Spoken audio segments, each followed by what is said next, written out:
आज मैं एक्सप्लेन करूंगी 2023 में रिलीज हुई मूवी फार अवे। मूवी की मेन लीड जैनब एक अधेड़ उम्र की शादीशुदा औरत है। उसके पति का नाम इलियास है, जिसकी खर्राटों की आवाज से उसकी नींद खराब हो रही थी, जिसके बाद वो जल्दी से उठकर सबके लिए नाश्ता बनाती है। आज उसकी माँ का फनरल है, सब वहीं जाने की तैयारी कर रहे हैं। जैनब की एक बेटी है जिसका नाम है फिया, और फिया के नाना भी उनके साथ ही रहते हैं। इलियास को अपनी सास के फनरल में जाने से ज़्यादा जरूरी अपने रेस्टोरेंट में जाना लगता है, क्योंकि वहाँ एक नई शेफ आई है और इलियास को उसे कुकिंग करना सिखाना था। जैनब चाहती है कि इलियास उसकी माँ के फनरल में स्पीच दे, इसीलिए वो उसे टाइम से फनरल में पहुँचने का कहकर स्पीच उसे थमा देती है। जिसके बाद एक आदमी जैनब को उसकी माँ के कुछ कानूनी पेपर्स और डायरी देता है। उन पेपर्स में उसकी माँ की एक प्रॉपर्टी का जिक्र था, जो उसने एक खूबसूरत आइलैंड क्रोशिया में खरीदी थी, जिसके बारे में उसके पति यानी जैनब के पिता को कोई जानकारी नहीं थी, और उसे लगने लगता है कि वो अपनी पत्नी के बहुत से सीक्रेट्स नहीं जानता। जिसके बाद जैनब अपने पापा और बेटी के साथ फनरल में आती है, लेकिन इलियास अभी तक वहां नहीं पहुंचा था। जब स्पीच देने की बारी आती है, जैनब के पास स्पीच नहीं होती और वो वहां से रोते हुए भाग जाती है। वो सीधा इलियास के रेस्टोरेंट आई और क्या देखती है कि इलियास उस नए शेफ के साथ हंसी ठिठोली कर रहा है, और जैसे ही उसकी नजर जैनब पर गई वो सकपका गया और घड़ी की तरफ इशारा करते हुए कहने लगा कि उसकी घड़ी बंद हो गई थी। जैनब गुस्से में बाहर आ जाती है। इलियास उसके पीछे पीछे आया। जैनब उससे कहती है कि मैंने आज तक तुम्हें इस तरह हंसते हुए नहीं सुना जिस तरह तुम उस नई शेफ के साथ हंस रहे थे। तभी वो शेफ बाहर आ जाती है और कहती है कि सारी गलती मेरी है। नई जगह पर इलियास उसे कंफर्टेबल कर रहा था और उसे जैनब की माँ के डेथ का बड़ा अफसोस है। ये कहते कहते वो रोने लगी और भागकर अंदर चली गई। जिसके बाद इलियास जैनब से कहता है कि तुम्हें मिल गया सुकून उस बेचारी लड़की को रुलाकर। मैं यहाँ काम कर रहा हूँ, ना कि आशिकी, और तुम्हारी माँ के फनरल में आने के अलावा मेरे पास कई जरूरी काम है। जैनब कहती है कि अपनी फैमिली को छोड़कर उस लड़की को खाना बनाना सिखाना तुम्हारे लिए ज्यादा इम्पोर्टेंट है। इलियास ये कहकर वहां से चला जाता है कि वो इस बारे में घर पे बात करेंगे, और वापस रेस्टोरेंट में चला गया। जैनब को उस पर काफी गुस्सा आता है और इसी गुस्से के चलते उसे अपनी माँ की क्रोशिया वाली प्रॉपर्टी याद आई और वो मैप ऑन करके उस जगह अपनी कार से ही जाने लगी। कई मीलों का सफर करने के बाद वो थकी हारी उस घर तक पहुंची और जाते ही थक हार कर सो जाती है। सुबह उसे किसी के खराटों की आवाज आई। जैनब को लगा वो अपने घर पर है और उसका पति इलियास खराटे ले रहा है, इसीलिए वो उसकी नाक बंद करने लगी, लेकिन वो आदमी इलियास नहीं कोई और था। और जब दोनों की आंखें खुली दोनों घबरा गए। जैनब को लगा वो आदमी उसका फायदा उठाना चाहता है। इस आदमी का नाम जोसेफ है और वो जैनब को बताता है कि उसकी माँ को उसी ने ये घर बेचा था, क्योंकि तब उनकी फैमिली की हालात ठीक नहीं थे, और उसकी माँ ने ये कहा था कि जब तक उसकी फैमिली का कोई इंसान यहाँ ना आए तब तक वो यहाँ रह सकता है। जैनब उसे बताती है कि वो इस घर की ओनर की बेटी है और उसकी माँ की डेथ हो चुकी है। ये सुनकर जोसेफ उस घर को खाली करने के लिए तैयार हो जाता है, लेकिन वो जानता था कि जैनब इस घर में खुद नहीं रहने वाली, बल्कि वो इस घर को किराए पर उठाएगी, और जोसेफ इसके सख्त खिलाफ था। जोसेफ उस घर के बाहर ही टेंट लगाकर रहने लगा। जैनब उसे वहां से जाने को कहती है। जोसेफ बताता है कि उसने सिर्फ वो घर बेचा था, पूरी प्रॉपर्टी नहीं, इसीलिए उस घर के बाहर जो भी जमीन है वो उसकी है और वो यहाँ से नहीं जाने वाला। जिसके बाद वो उसे हैंडपंप से पानी निकाल कर नहाने को कहता है, क्योंकि जैनब की हालत काफी खराब दिख रही थी। जैनब नहा धोकर तैयार हो जाती है और अपने लिए एक साइकिल खरीदती है और एक स्टोर में कुछ सामान खरीदने आती है। वहाँ जोसेफ पहले से मौजूद था। जैनब को लगा कि वो उसका पीछा कर रहा है, लेकिन जोसेफ बताता है कि वो यहाँ काम करता है। जैनब एक कैफे आती है और जोसेफ वहाँ भी पहुँच जाता है। जैनब को लगता है कि जोसेफ सच में उसका पीछा कर रहा है। जोसेफ कहता है कि हाँ, तुम्हारा पीछा करने के लिए ही तो मैं यहाँ 20 साल से काम कर रहा था। उसके बाद जैनब वहाँ एक प्रॉपर्टी डीलर से मिलती है और कहती है कि उसे वो घर बेचना है। हमें पता चलता है कि उस घर को खरीदने के लिए वो ब्रोकर पहले भी जोसेफ से बात कर चुका है, लेकिन जोसेफ उस प्रॉपर्टी को बेचना नहीं चाहता और वो खुश है कि जैनब उस घर की ओनर है और अब वो उस घर को बेचने में भी इंटरेस्टेड थी। इस बीच जैनब ने काफी पी ली है, इसीलिए वापस जाते वक्त वो साइकिल से गिर जाती है। जोसेफ उसे जब रास्ते में गिरा हुआ देखता है वो उसे उठने को कहता है, लेकिन जैनब कहती है कि उसे यहाँ अच्छा लग रहा है। मजबूरी में जोसेफ को उसे उठाना पड़ता है, लेकिन वो उसे बाइक पर नहीं बैठा पाता, इसीलिए वो उसे अपने कंधे पर लाद कर घर तक ले गया। जैनब को अपने बॉडी शेपर की वजह से सांस लेने में काफी परेशानी हो रही थी, इसीलिए वो जोसेफ से उसे उतारने को कहती है।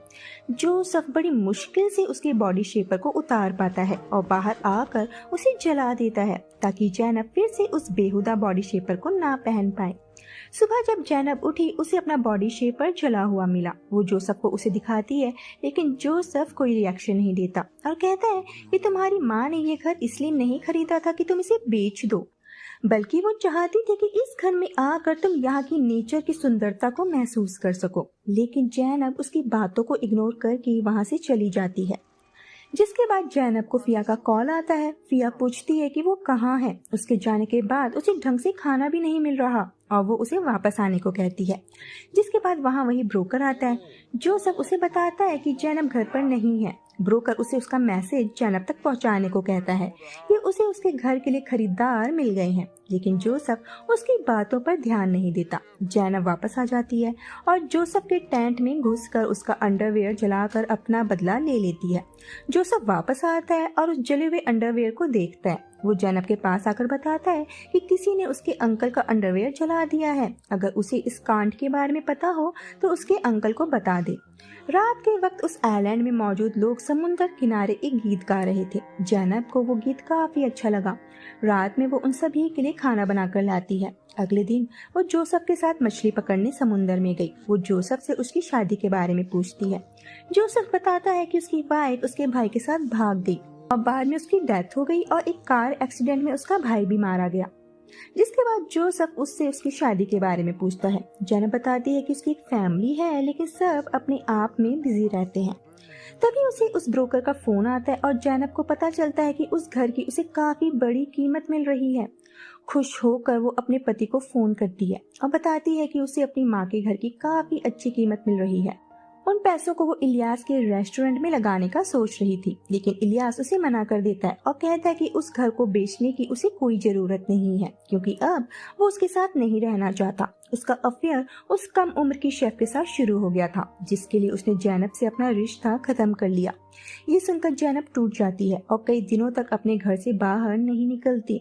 जोसेफ उससे कहता है कि अगर वो घर से बाहर नहीं निकली तो वो घर का दरवाजा तोड़ देगा। जिसके बाद वही ब्रोकर जैनब के पास आता है और बताता है कि इस घर को देखने के लिए कई लोग आने वाले हैं, लेकिन जैनब अब उस घर को बेचने का नहीं सोच रही। वो उस घर की एक दीवार तोड़ देती है ताकि ताजी हवा और रोशनी घर के अंदर आ सके। जिसके बाद वो तैयार होकर एक बार में आ जाती है। ब्रोकर भी उसके पीछे पीछे आ जाता है और उसे बहकाने की कोशिश करता है ताकि वो उस घर को बेचने के लिए उसे पटा सके, लेकिन पीछे से जोसेफ भी आ गया और उस ब्रोकर से कहता है कि ये औरत तुम्हारी दादी की उम्र की है, ऐसी हरकतें करते हुए तुम्हें शर्म नहीं आती। ये सुनकर जैनब चिढ़ जाती है और कहती है कि एक बूढ़ा आदमी अपने से कम उम्र की लड़की के साथ मजे कर सकता है, लेकिन एक बूढ़ी औरत अगर कम उम्र के लड़के के साथ कुछ करे तो वो गलत है। जोसेफ उसे उसकी माँ की एक डायरी देता है और उसे एक घर दिखाते हुए कहता है कि उसकी माँ पहले यहाँ रहा करती थी। उस डायरी में उसकी माँ ने लिखा था कि उसे पता है कि अगर जैनब ने एक बार ये डायरी पढ़नी शुरू की तो लास्ट तक जरूर पढ़ेगी। वो उसे बताना चाहती है कि ये जगह कितनी खूबसूरत है और वो चाहती है कि जैनब यहाँ आकर खुद ही महसूस कर सके। अगले दिन वहाँ त्रोजन नाम का एक आदमी आता है, जिसे देख जोसेफ छिप गया।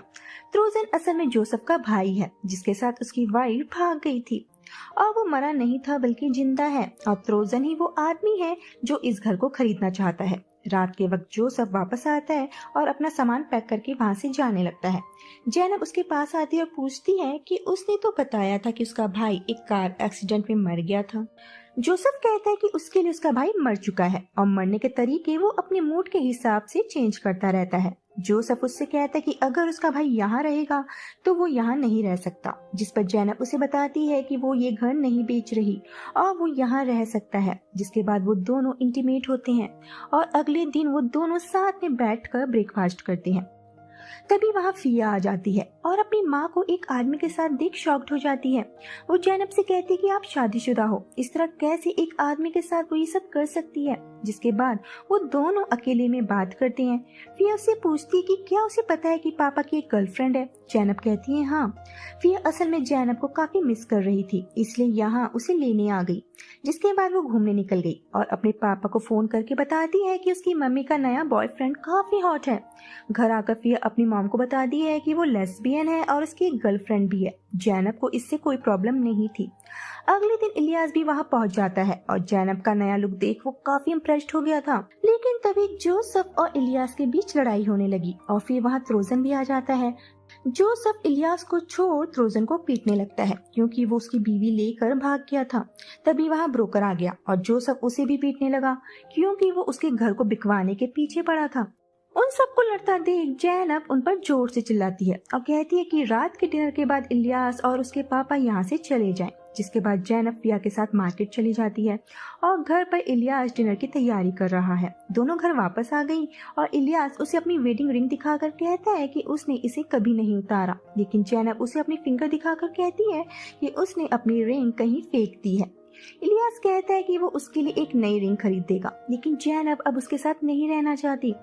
रात का डिनर सब एक साथ करते हैं। यहाँ जैनब अपनी माँ के बारे में काफी अच्छी अच्छी बातें करती है और फिर सब मिलकर डांस करते हैं, लेकिन जोसेफ अकेले गुमसुम बैठा था। जिसके बाद सब वहाँ से चले गए। जोसेफ भी वहाँ से चला गया। जैनब घर के अंदर आती है और देखती है कि घर के अंदर एक रेड बलून उड़ रहा है जो जोसेफ उसके लिए छोड़ कर गया था। जैनब उस बलून को लेकर जोसेफ के पीछे पीछे आती है और जोसेफ उसे किस कर लेता है। इस तरह आखिर में दोनों एक हो जाते हैं और यहीं पर इस मूवी का दी एंड हो जाता है।